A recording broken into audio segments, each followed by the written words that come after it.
Just- Hello, everybody. This is Arwen Lewis, and you're listening to the Arwen Lewis Show.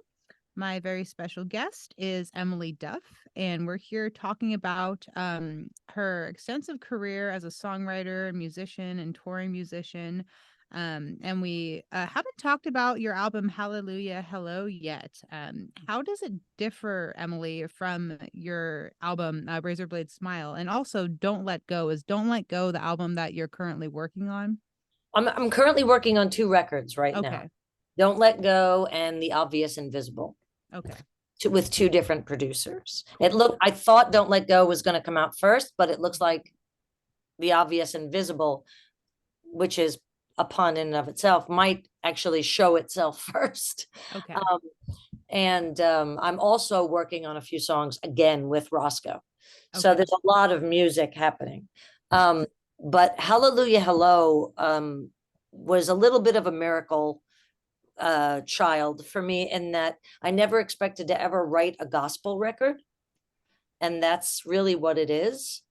I was born and raised in a Jewish family. Uh-huh. And my daughter, Sylvia, at the age of 7, told me she wanted to go to church. Oh. And I said, "Oh, but we're Jewish." And she said, "No, mommy, you're Jewish, but daddy isn't. And I would like to go to church." So I asked my friend Tina if Sylvia and I could go to church with she and her daughter Alice, who was Sylvia's friend. And Tina said, "Don't worry, I'll take them. You don't have to go." And I said, Mhm. "Okay." And I thought Sylvia was going to be very bored. And she came home and she was just completely in love Wow. with the community. So after Sylvia going for about a year and going to Sunday school and being really involved in church, I decided to start going. Wow. And that created a whole new world for me, and how I identify religiously and how I function in the world as a person of faith now. Mm-hmm. And within all of that, I wrote this record because this moment was a bit of a hallelujah hello for me, in that I kind of opened my eyes and saw something that I never expected to see. That's very beautiful, and that your daughter inspired that for you too. Yes, That's a really, yeah. yes, it was great. And it was something we could share. And then it was something that I've taken on in my way, as my day-to-day life and lifestyle and coping strategy. Oh. and and that record was a return to Muscle Shoals. The first time I brought my band with me to Muscle Shoals. The second time I asked the engineer who engineered my first record if he had produced a record yet, because when I met him for the first time, we got along so well. His name is John Gifford. Okay. And I said, "What have you produced?" And he says, "I haven't produced a record yet." Mhm. And I couldn't believe that, because he is such a genius in the studio. And he was Rick Hall's last assistant. Rick Hall being one of the most famous producers of soul music and country soul music, and the owner of Fame Recording Studios. I said, "Well, how would you like to produce my record?" And he didn't know what to say. He said, "Let me think about that." And he called me back like an hour later and he said, "Yes, I want to do that." I said, "Well, I've got this gospel record." And he goes, "What? Really?" And I said, "Yeah, I've written these songs." And he said, "This time, don't bring your record. Don't bring your band with you. If you want to make a Muscle Shoals record, I want you to use Muscle Shoals musicians." And I said, "Well, absolutely." And when I got down there, we wound up with Justin Holder on drums, with Bob Ray on bass, Clayton Ivey on piano, Will McFarland on guitar, Kelvin Holly on guitar, Wayne Bridge, bless his heart and may he rest in peace, on pedal steel and dobro, and the Shoals sisters, unbelievable, who I am actually going down to sing with at the Shoals Theater in the beginning of December, because they've been singing together for 25, 30 years. They're legends in their own right. So making that record was an absolute privilege, and it just completely changed everything for me and how I make records. And what a place to record gospel music too, right? Like I got Brilliant. chills like just talking about it. It was a brilliant experience, and now I've got friends for life, and hopefully someday my husband and I are going to retire down there, Nice. and it's just a wonderful, wonderful, mystical, magical place. Yeah. And when I And tell can people, people, oh yeah. when I tell people I want to live in Alabama, they think I'm crazy.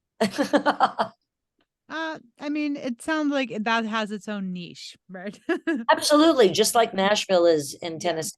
And They call Austin, right? right. It's the blueberry and the apple pie. Yeah. I love that. The Yeah, blueberry and the apple pie. Oh, well, what a cool experience. And can people get tickets to that show coming up with the Shoal Sisters I'm or sure they can. okay, Yeah, I'm sure. awesome. Well, Yeah. everybody keep an eye out for that. Um, and how about your EP tonight? Can you tell us a little bit about that EP? We played the song "My Misery" from that record or that EP. Yeah. Why an EP? And yeah, tell us a little bit about it and the philosophy behind it. Well, sometimes you just write a couple of songs that you think go really nicely together, and you don't feel like you need to make a full statement with a record. Yeah. And I started messing around with some tunes that, although they felt very rooted in R&B and soul, they also had a vibe that felt to me very 80s. Okay. Cool. And it was interesting because Charlie Giordano and I were joking around, and Charlie was in Pat Benatar's band Yeah. before he was in Bruce's band. And I said, let's bust out some old synthesizers from, the Love is a Battlefield days. And he actually said, I've got that Triton in storage. Let me go see if it still works. And it didn't, of course. But we wound up doing a lot of synth work on tonight, and I Get Nowhere.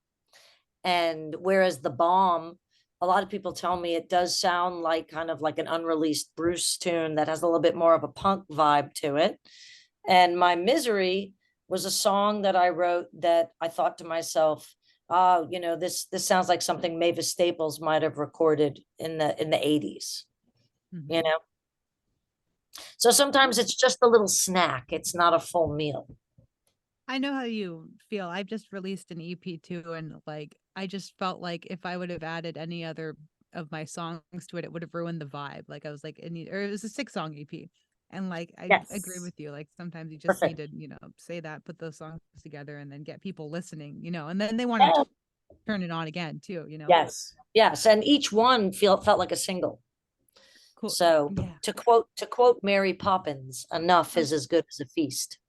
oh, I love that. Yes. Mary Poppins. I have to tell my friends they all call me Mary Poppins. Ah, Yeah. Um, well, this awesome. I want to finish up talking maybe a little bit more about your two projects that you're working on, and then we'll take everybody out to break right now with Done and Done, and then bring them back in with Give Me Back My Love. Everybody, if you're just tuning in, this is Emily Duff on the Arwen Lewis Show. She's my very special guest from New York City. And you can find her on Instagram at Emily Duff Band 211. Look her up on Bandcamp at emilyduff.bandcamp.com or on Facebook under Emily Duff. And do you have merch and stuff on your Bandcamp too, not just CDs? I do. I have some t-shirts, but they sell out kind of fast, and I'm getting ready to make another one that's going to go with one of the records, and then, more merch for tour for June. And I love the fact that I have it and then it's gone. Nice. Yeah, that's a good It doesn't, sign. yeah, it doesn't hang around for very long. Yeah. Awesome. All right, everybody, we'll be right back. Enjoy Emily Duff's song Done and Done.